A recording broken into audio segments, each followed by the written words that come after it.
ሮብ ህዳር 3 በኢትዮጵያ አቆጣጠር 2018 ከጠዋቱ 3 ሰዓት ልጅና እናት በሽርካ ተገለዋል።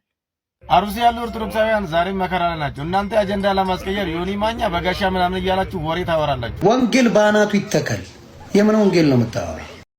በስመ አብ ወወልድ ወመንፈስ ቅዱስ አሐዱ አምላክ አሜን።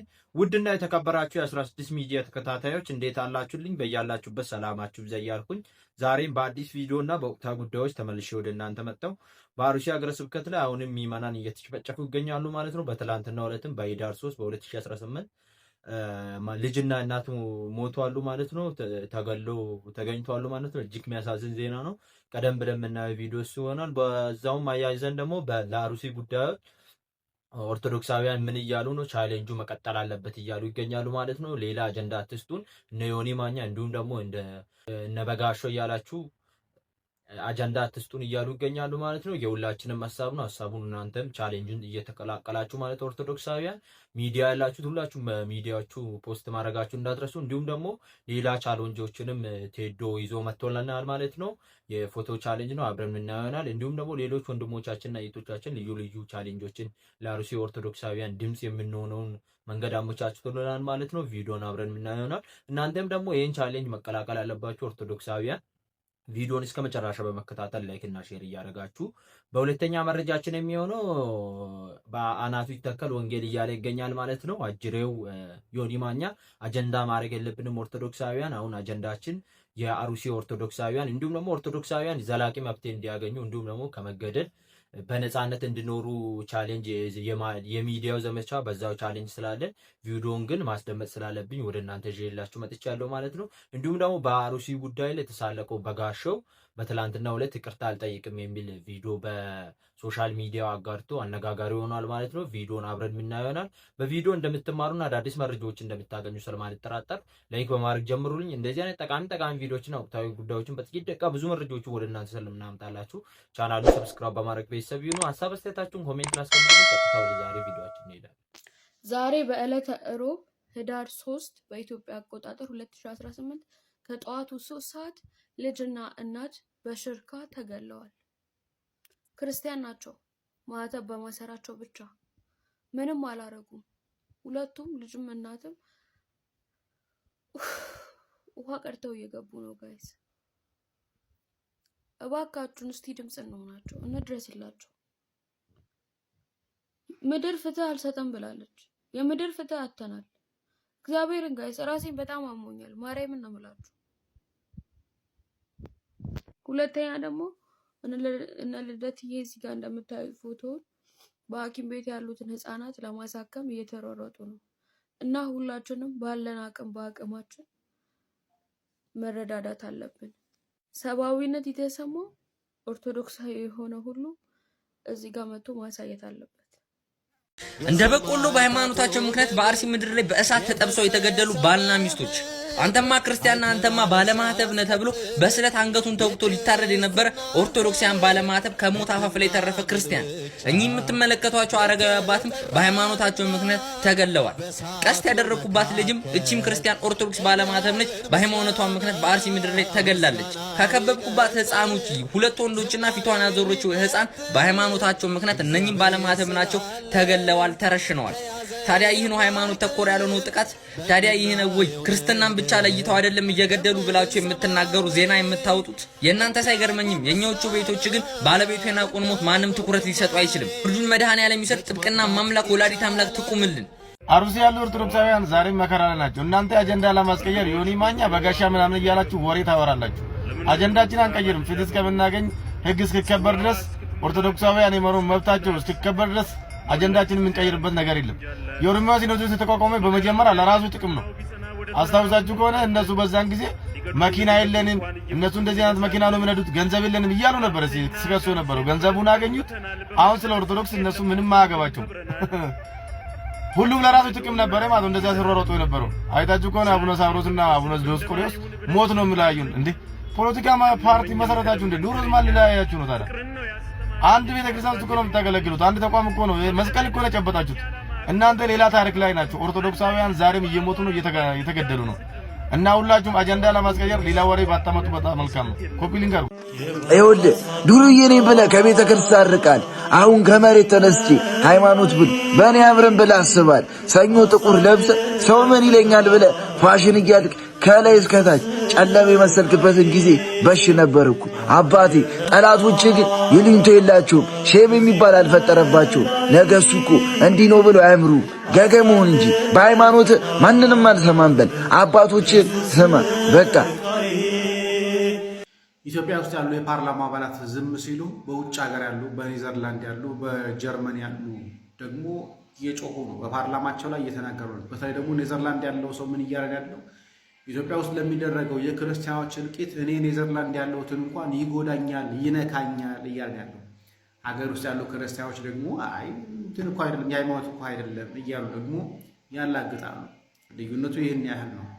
የሀገሬው ሰው መስቀል የያዘው ሲክደው፣ መስቀል ያልያዘው ግን በውጭ ሀገር ሆኖ እየተናገረ ያለው። በዚህ አጋጣሚ ኢትዮጵያ ውስጥ ያሉ የእስልምና እምነት ተከታዮችን በሙሉ ማድነቅ እፈልጋለሁ። በተለይ ደግሞ ኮንተንት ክሬተሮቹ ሃይማኖታቸው በየትኛው ምንስ ቢነካባቸው ኮንተንት አይደለም ፌመስ ነኝ ምናምን የሚሉት ነገር የለም፣ በሙሉ ይቃወማሉ በአንድነት። የኛ የኦርቶዶክስ እምነት ተከታይ የሆኑት ኮንተንት ክሬተሮች 80% ግን አስመሳይና ግብዝ ናቸው። በደህናው ቀን በየገዳሙ እየሄዱ ሰልፊ እየተነሱ ፖስት ያደርጋሉ። ሃይማኖቱ ላይ ግን የሆነ ጥቃት ደረሰ፣ የሆነ ነገር ተፈጸመ ሲባል ግን ዞር ብለው ማያዩ ምን ይላሉ? ይሄ ኮንተንት አይደለም፣ ከኮንተንት ጋር ይጋጭብኛል። እስኪ የአንቺ ኮንተንት መንግስተ ሰማይ እንደሚከትሽ እናያለን። አንድ ወር ከቲክቶክ ላይ በጣፊ እንደ ገለባ ብን ብሎ ለሚረሳ ማንነትሽና ለበሰበሰ ኮንተንትሽ እንደዚህ መልክ መስራት ከባድ ነው። የኢትዮጵያ ኦርቶዶክስ ተዋህዶ እምነት አመራሮች ፓትርያርክ ቄስ ማለት በጣም ስለሚከብደኝ ማለት ነው እምነቱ ላይና ምዕመኑ ላይ ለሚደርሰው ለእያንዳንዱ ነገር የበሰበሰና ስንፈት የያዘው መግለጫ ከመስጠቶች ምንም እየፈጠራችሁ ያለው ነገር የለም። እንደውም ይመስለኝ ሃይማኖቱን እግዚአብሔር እየጠበቀው ነው እንጂ በእናንተ ስራማ ጠፍቷል። 10 ዓመት ወደዚህ ከሃይማኖቱ የሚወጣው በሚሊዮን ለሚቆጠር ሰው ዋነኛ ተጠያቂ እናንተ ናችሁ። ከእምነታችሁ ነው ያስበለጣችሁ ወዳደሩ ናችኋል። በኢትዮጵያ ኦርቶዶክስ ተዋህዶ ምዕመናንና ካህናት ላይ እንዲሁም ደግሞ ንጹሃን ላይ የሚደርሰውን ጥቃት እቃወማለሁ። ስለ አርሲ ሰማዕታት ወገኖቻችን እነሆ አዲስ ጉዳይ። ያው ሰሞኑ ስነግራችሁ እንደሰነበትኩት አካውንታችን በጣም እየተጎዳ ነውና ኮፒ ሊንክ ከማድረግ ይህን ቪዲዮ ትጀምሩልኛላችሁ። በአርሲ ምድር ደማቸው የፈሰሰ ባለማህተብ ወገኖቻችን እንዲሁ በከንቱ ደማቸው ፈሶ የሚቀር የአንድ ሳምንት አጀንዳና ማፏጫ ተደርገው የሚያልፉ በፍጹም አይደሉም። ይልቁኑ በተለያየ አይነት መንገድ ሊታሰቡና ስለ ግፋቸው ብዙ ድምጻችንን ልናሰማ ይገባልና ባለንበት ካልጋሪ ከተማና አካባቢው ለምትገኙ ኦርቶዶክሳውያን በሙሉ ከፊታችን ቅዳሜ ኖቬምበር 15 በደብረ ፀሐይ ቅድስት ሥላሴ ቤተክርስቲያን በኪዳን በሥርዓተ ቅዳሴ በምህላና ጧፍ በማብራት እነኚህ ሰማዕታት ወገኖቻችንን በማሰብ ከበረከታቸው እንካፈላለን። ስለዚህ በዚህ ቀን ሁላችሁም በዚህ ታላቅ ደብር ከላይ በተቀመጠው አድራሻ በመገኘት ሰማዕታቱን በጋራ እንድናስባቸው ጥሪያችንን እናስተላልፋለን። ይህ መልእክት ለካልጋሪና አካባቢው ኦርቶዶክሳውያን ባለማህተቦች ሁሉ ይድረስ። በመላው ዓለም ለሚገኙ ኦርቶዶክሳውያን አንድ ቻሌንጅ አለኝ። ይህንን ቻሌንጅ ሁሉም እንዲደርሰው እስኪ ሪፖስት፣ ሼር፣ ኮፒ ሊንክ አድርጉት። እስኪ ሁላችንም ከዛሬ ጀምረን በአርሲ የተጨፈጨፉትን ኦርቶዶክሳውያን ፎቶ ፕሪንት እያደረግን በፍሬም እያደረግን ቤታችን ላይ እንስቀለው። እስኪ ያ አንገቱ በቢላ የታረደውን ልጅ ፎቶን ፕሮፋይል ፒክቸር እናደርገው። ሰማዕታቱን ምናልባት መከራቸው የአርሲ ኦርቶዶክሳውያን መከራ ይገባን ከሆነ ምናልባት እስኪ እንሞክረው። ብዙዎቻችን ዛሬም ሌላ አጀንዳ መቀበል ላይ ስለሆነን ብዬ ነው። ሼር፣ ሪፖስት፣ ኮፒ ሊንክ አድርጉት። ወንጌል በአናቱ ይተከል። የምን ወንጌል ነው የምታወራው? ክብር ይበልጣል። ወንጌል ወንጌል ይላሉ እንዴ? ወንጌል አይደል እንዴ? ስለያዝኩኝ ማንም እየመጣ የሚጨፍርብኝ ቀቅላችሁ ብሉት። ወንጌል ምን አባቱ ያደርግልኛል? በክብር ያልደራደርም እኔ።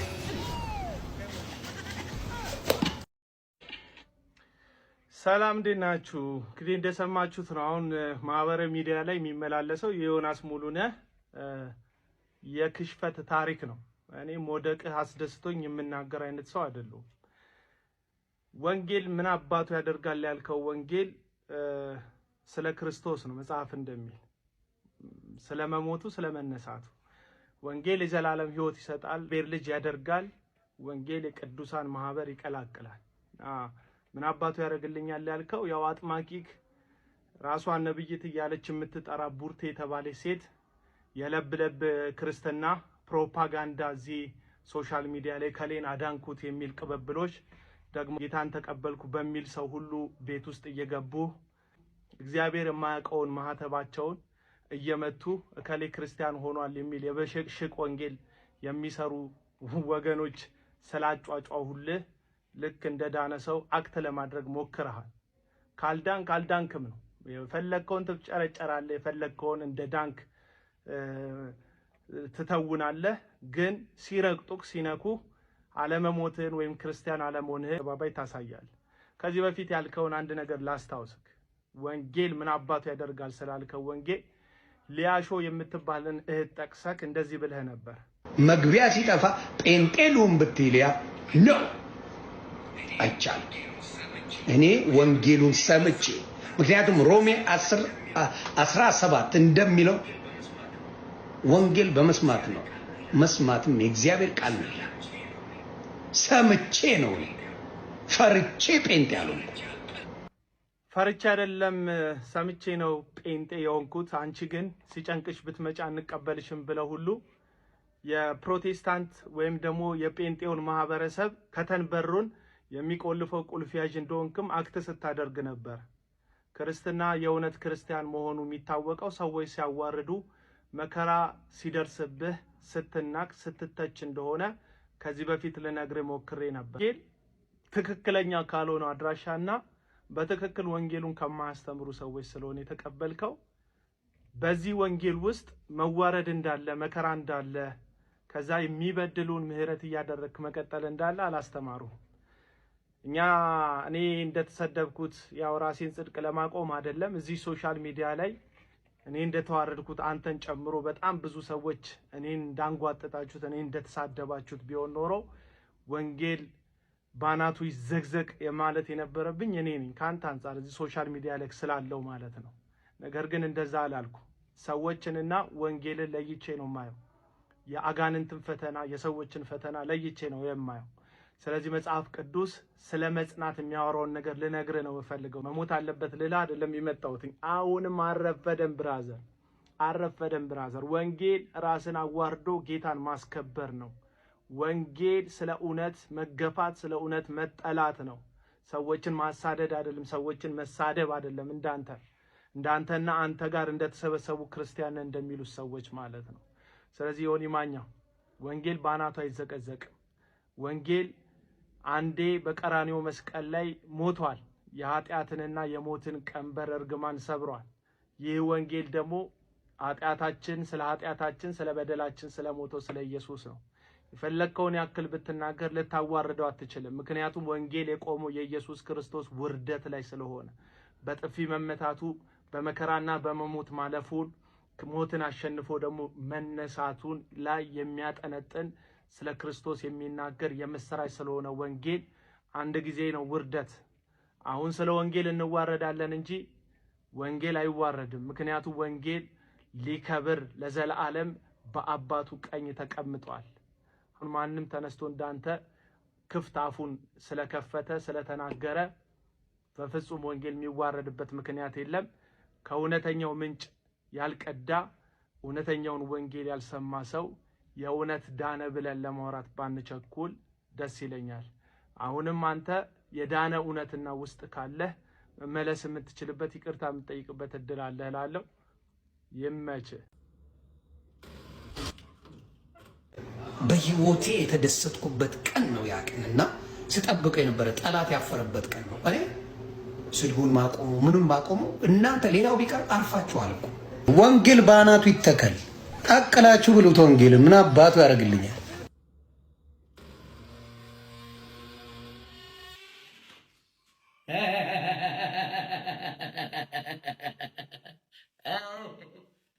ኧረ ጌታ ሆይ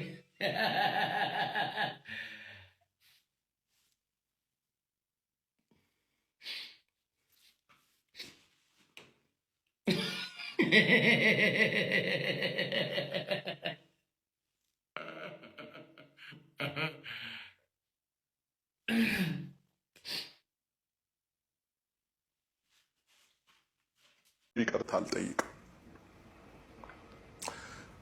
አልጠይቅም። ውድ ኦርቶዶክሳውያን የኔ ቤተሰቦች አይከፈልበትም። ሙሉ ተመልከቱኝ። ይህን ቪዲዮ ሼር አድርጉልኝ፣ እስከ መጨረሻው አዳምጡኝ። በጋሻው አርፈ ተቀመጥ። የራስን እምነት ስበክ። በሰው ሞት የሚደሰት በሰው ሀዘን የሚደሰት ሴጣን ብቻ ነው። አንተ ድሮ ኦርቶዶክስ ቤት እያለ ያለን ሞገስ ያለን ክብር ታውቋለህ። ዛሬ ግን የከሰረ ነጋዴ ሆናል። ማንም አያዳምጠን። ድምፅ ለዛ ጠፍቷል፣ ወዝ ጠፍቷል። በቀመን ኦርቶዶክስ ቤት ያለ ሞገስን ድሮ ሁሉም ኦርቶዶክሲያን መጥተው አንተን ስብከት ለመስማት ምን ያህል እንደሚጓጉ ድምፅ እንዴት ሞገስ እንደነበረው የሚታወቅ ነው። አሁን የለሽም ብራዘር፣ ከስረሻል። ማንም አያዳምጥሽም። ውስጥ ያለው ሴጣን ነው፣ አጋንንት ነው። ተጠምቀህ ንስሐ ገብተህ ና ወደ ኦርቶዶክስ ተመለስ። ያለ ጊዜ አጭር ነው። እኔ ለተናገርኩት እኔ ላስተላለፍኩት መልእክት ምንም ይቅርታ አልጠይቅም። እሺ እንግዲህ አትርሱኝ ይመስላል አይደል? ወንድም በጋሻው አትርሱኝ እያለ ይመስላል። ይቅርታ ጠየቅም አልጠየቅም ለዚህ ቤተክርስቲያን የምትጨምረውም የምትቀንሰው ምንም አይነት ነገር የለም። ከክብሯ ዝቅ አታረጋትም፣ ከክብሯም ደግሞ ከፍ አታደርጋትም። በክርስቶስ በደሙ የተመሰረተች እውነተኛ ቤተክርስቲያን ስለሆነች ማለት ነው። እዚህ ጋር የምፈልገው ነገር እንግዲህ ከዚህ ቤተክርስቲያን ወጥተሃል፣ ለምንድን ነው እቺን ቤተክርስቲያን ማትተዋት ነው? እያንዳንዷ ነገር ላይ ቤተክርስቲያኒቷን ታነሳታለህ፣ በሁሉም ዙሪያ ማለት ነው። የራስህን እንግዲህ ይሄ የሄድክበትን ያመንክበትን ወንጌል መቼ ነው የምትሰብከው? መቼ ነው እቺን ቤተክርስቲያን የምትተዋት? ባይዘዌ አንተ የምትለውን አምላክ እኛ አናውቀውም። ስለዚህ በቻልከው አቅም ይቺን ቤተክርስቲያን ተዋትና የራስህን ወንጌል ለመስበክ ሞክር ለማለት እወዳለሁ። እኔ ለተናገርኩት እኔ ላስተላለፍኩት መልእክት ምንም ይቅርታ አልጠይቅም። ቆዩም ኦርቶዶክሳውያን ይህንን ቪዲዮ ስክሮል እንዳታደርጉት።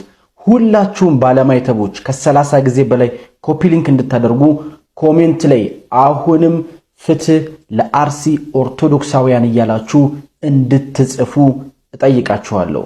ዛሬ በጉን አጀንዳ የሚያደርግ የለም ማለቴ በጋሻውን አጀንዳ አናደርግም። የፈለገ ቪዲዮ ብትሰራ የፈለግከውን ሐሳብ ብትሰነዝር ላንተ የሚሆን ጊዜና ሰዓት ስለሌለን አጀንዳ አናደርግም። አጀንዳችን ትኩረታችን ስለ አርሲ ባለማይተቦች ብቻ ይሆናል። ትኩረት ለአርሲ ኦርቶዶክሳውያን። የዛሬ ቪዲዮ ይህን መስል ነበርና በቪዲዮ እንድትጠቀማችሁና አዳዲስ መረጃዎች እንዳገኛችሁ ስለማልጠራጠር ላይክ በማድረግ ጨርሱልኝ። እንደዚህ አይነት ጠቃሚ ቪዲዮዎችን ወቅታዊ ጉዳዮችን በጥቂት ደቂቃ ብዙ መረጃዎችን ወደ እናንተ ስለምናመጣላችሁ ቻናሉን ሰብስክራይብ በማድረግ ቤተሰብ ይሁኑ። ሀሳብ አስተያየታችሁን ኮሜንት ላይ አስቀምጡልኝ። የሞቱትን ነፍስ ይማርልን፣ ያሉትን ደግሞ በቤተ ክርስቲያን ጸንተው ክብሩ ቀዳሾች የመንግስቱ ወራሾች እንዲሆኑ የእግዚአብሔር መልካም ፈቃዱ ይሁንልን እያልኳችሁ የሚዲያው ዘመቻ እንዲቀጥል እናንተ ቪዲዮ የሚሰሩትን ወንድሞቻችንና እህቶቻችን ኮንተንት ክሬተሮች በማየት እንዲሁም ደግሞ እናንተ ፖስት በማድረግ እንድታበረታቱ በልዑል እግዚአብሔር ስም እያሳሰብኳችሁ የሚዲያው ዘመቻ ደግሞ ምን ለውጥ እንዳመጣ በትላንትና በሰራሁላችሁ ቪዲዮ ተመልክታችኋል ብዬ ተስፋ አድርጋለሁ። ደግሞ ወቅታዊ ጉዳዮችን በየጊዜው ለእናንተ ስለምናመጣላችሁ ቻናሉን ሰብስክራይብ በማድረግ ቤተሰብ ይሁኑ። ሀሳብ አስተያየታችሁን ኮሜንት ላስቀምጡልኝ። በሌላ ቪዲዮ እስከምንገናኝ ቸር ቆዩልኝ።